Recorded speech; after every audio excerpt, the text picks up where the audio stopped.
Revealing my worst mistake, he noticed my Fitbit watch showing high levels of activity at night.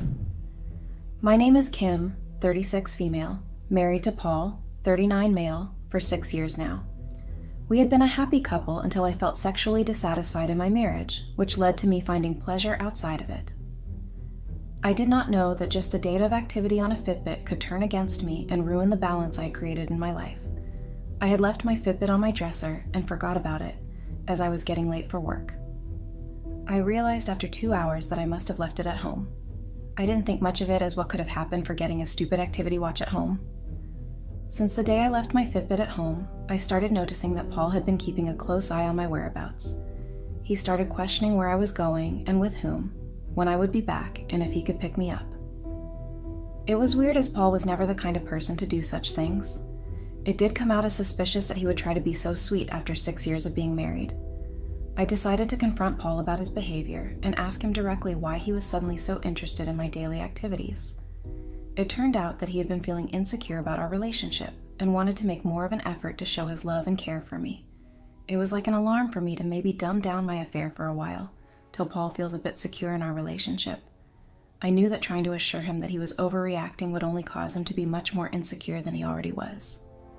I came up with a new plan and started adding sleeping pills to Paul's dinner so that he could be sound asleep. I would then slowly check on him and go out to meet Caleb every night. I knew it was wrong and might backfire, but I felt trapped in my marriage and needed an escape. The guilt weighed heavily on me, but the thought of being with Caleb made it all seem worth it. It was a new thrill in my life to sneak in and feel like a teenager again. I couldn't shake the feeling that I was living a double life, but the excitement of meeting Caleb overshadowed any sense of morality. The risk of getting caught only added to the adrenaline rush, making me feel more alive than I had in years. Paul caught me red-handed one day when I was at the park taking my usual evening walk. I did not realize that Paul had been following me all along. He saw me meeting Caleb and doing a few rounds with him. He suddenly appeared out of nowhere and asked me who Caleb was.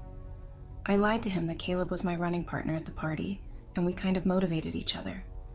I just blurted out whatever made sense at that moment. It was a narrow escape as I could see a sense of relief on Paul's face.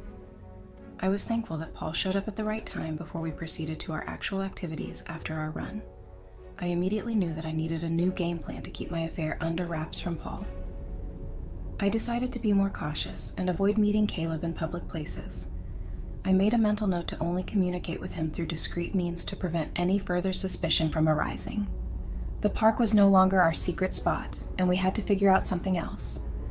The atmosphere at home was getting too tense with Paul questioning my whereabouts. He would randomly show up at work to pick me up or take me out for lunch someday. It was as if he did not want me to breathe freely.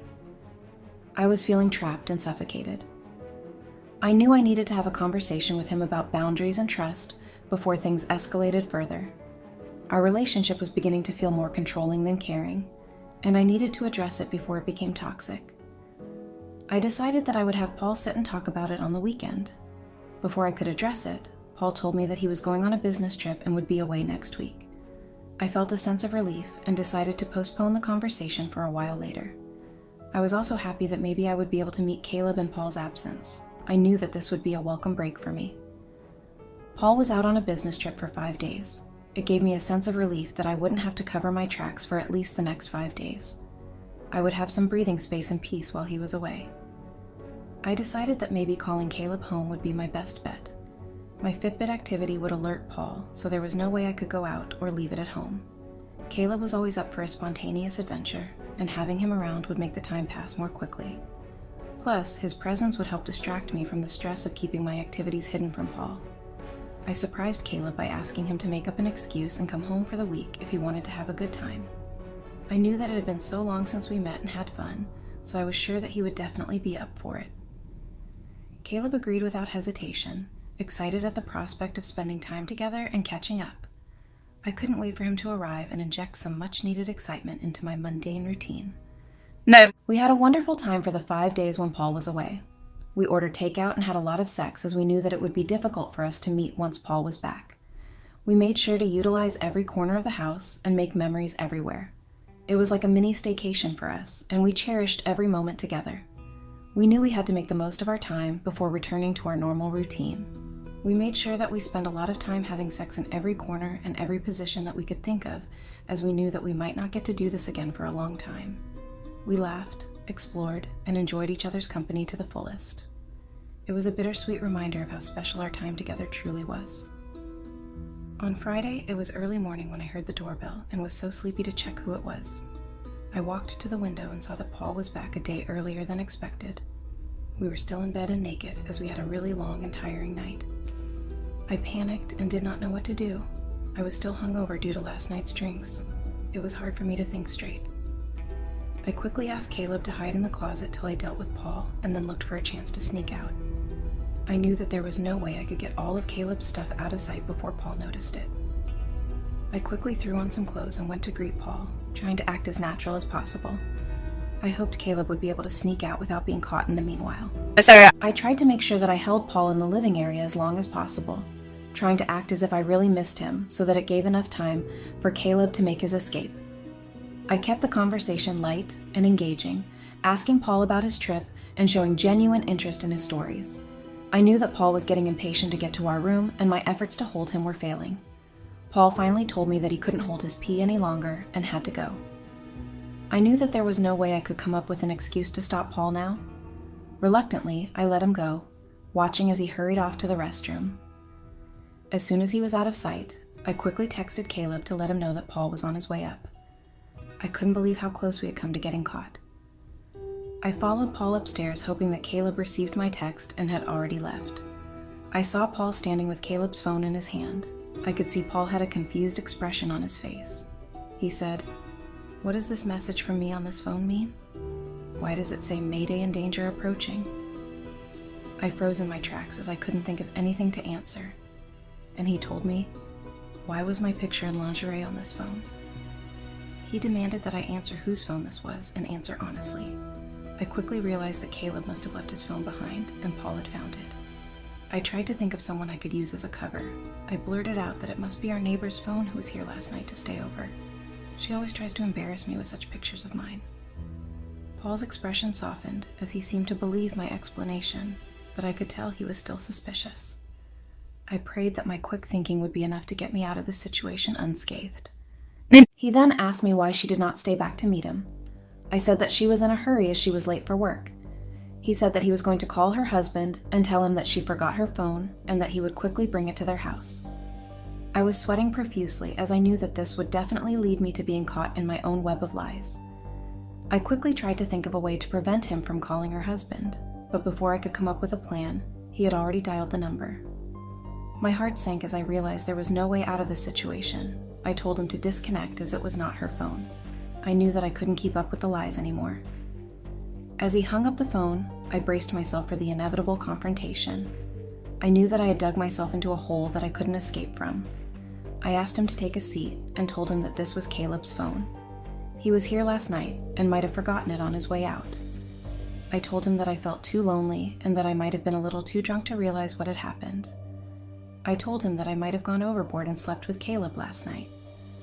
I don't remember most of it, but I swore that this was the only time I was unfaithful in our relationship. I promised him that it would never happen again and that I would do whatever it takes to regain his trust. I begged for his forgiveness and hoped he could find it in his heart to give me a second chance. Paul sat there for a while without motion. I knew that it would take him some time to process what I had said. He finally spoke after 2 minutes and told me that he expected that at least now I would feel guilty and come completely clean to him. He now had realized that I deserved whatever he had planned as a punishment for me. His eyes bore into mine, filled with a mix of hurt and anger. I knew that his trust in me had been shattered, and it would take more than just words to mend it. Paul then asked me to have a seat and give him some time so that he could process all of this. It was understandable that he was hurt, and all this would have come like a shock to him. In the meanwhile, the doorbell rang, and I went downstairs with Caleb's phone as I did not want Paul to discover more information. I wanted him to believe that this was just a one-off thing that had happened. As I opened the door, I was surprised to see Caleb standing there with a bouquet of flowers, looking apologetic. I quickly ushered him inside before Paul could see him, hoping to prevent any further complications. I grabbed the bouquet and gave his phone back. I told him that I'd handled it for now and he needed to lay low and not contact me until I gave him a green light. He quickly kissed me and made his way out. I knew that Paul finding out about Caleb showing up unannounced could potentially cause a lot of trouble, so I needed to handle the situation delicately. As Caleb left, I couldn't help but feel a mix of relief and anxiety about what would happen next. I went upstairs and my phone had started ringing like crazy. I was scared that Caleb did not completely get my message and started calling me. I panicked and tried to look for my phone. It was my sister calling me. I asked her what she wanted, and she asked me where I was and what I was doing.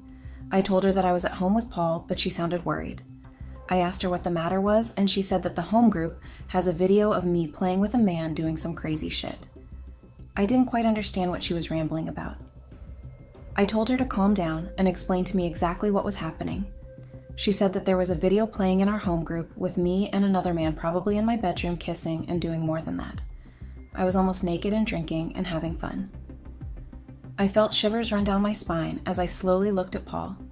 There was a smirk on his face as if he knew what the conversation was about. I felt a mix of shock and anger as I realized that Paul had invaded my privacy and leaked the footage. I immediately knew that I needed to take action to protect myself and confront Paul, who was behind this malicious act. Paul looked at me and asked me if everything was okay, very well aware of what he had done. Paul told me that he had already known about my affair with Caleb and that I had been slipping sleeping pills to his dinner. He had planned this trip just to see how low I would stoop down in his absence. I was shocked and speechless, feeling guilty for my actions. Paul's revelation hurt more than I could have imagined. I was shocked to know that he was aware of it already. I never expected him to find out, let alone confront me about it. The weight of my deception and his disappointment was crushing. He told me that he had been waiting for me to come completely clean, and when I didn't, he had no choice but to have streamed the entire feed of our house to our families, and also to Caleb's wife. I had no clue that everything that me and Caleb had been doing at home was directly being watched by everyone without our knowledge. I felt a wave of embarrassment and invasion of privacy wash over me as I realized the extent of Paul's actions. The thought of our personal moments being broadcasted without consent made me feel violated and exposed. I couldn't believe that Paul had taken such drastic measures to force me to confess. The betrayal and violation of trust left me feeling devastated and humiliated. I told Paul that he made a very big blunder by violating my personal space and showing the footage to my family. It was more than I had done by cheating on him. I felt hurt and betrayed by his actions, as I never expected him to invade my privacy in such a way. I told him that I must have cheated on him, but never tried to ruin the peace of his family. He should not have involved my family into this mess.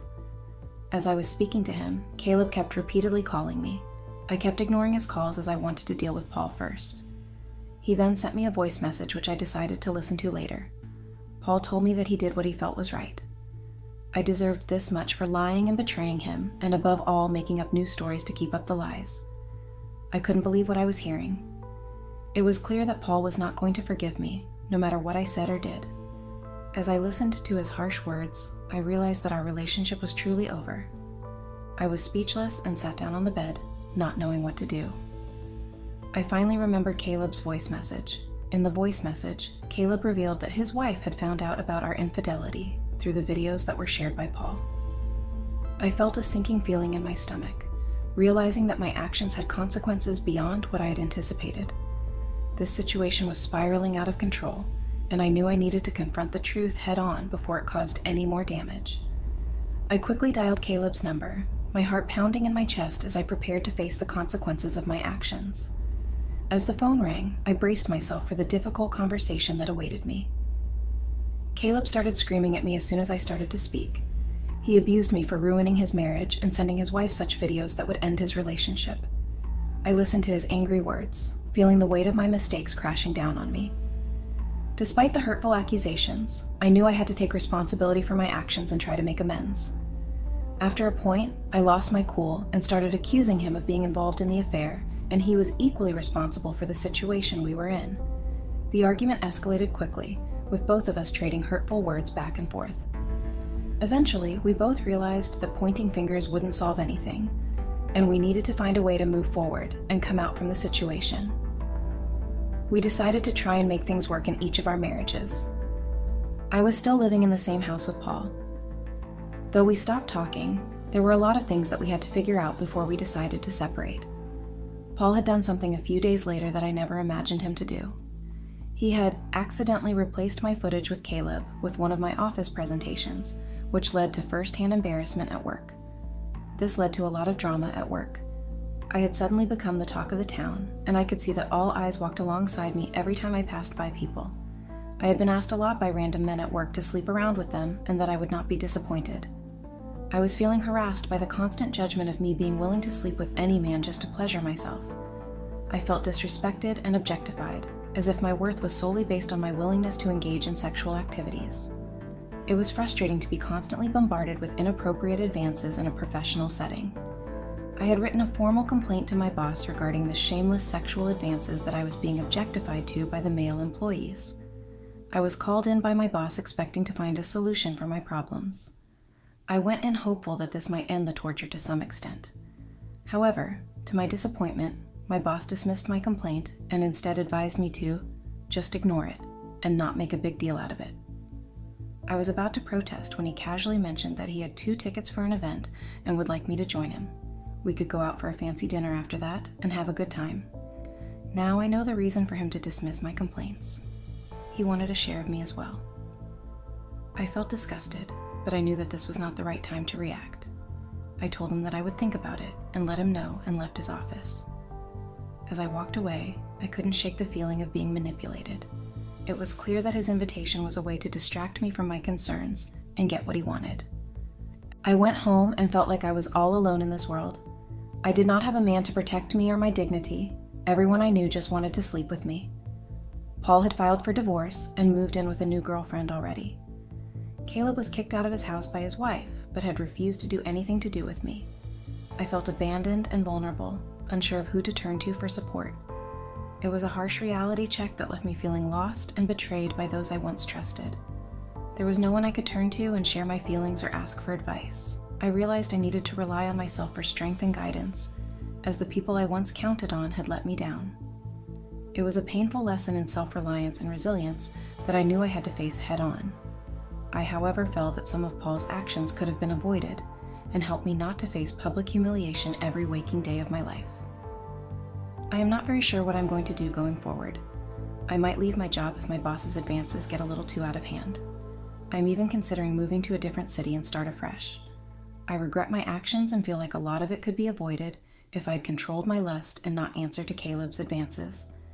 I knew that my passion and one weak moment of lust led to ruining my life to the extent that I could not take the gaze of men objectifying me. It was getting a bit too much to handle. I am glad that I decided to put my thoughts on paper. I feel a little better now that a lot from my mind has been dumped out there. Writing down my thoughts has helped me process them and gain some clarity. It's a therapeutic way for me to organize my feelings and work through any issues I may be facing. Most of you who have read so far about my rant and feelings would feel that maybe I deserve all of this that I have gone through. I am guilty for my actions, but I also believe that I did not deserve such a severe punishment. I hope that others who have been reading my story feel the same. Thank you everyone for taking time out and trying to understand what I had gone through and what I had to face after my affair was revealed to my husband.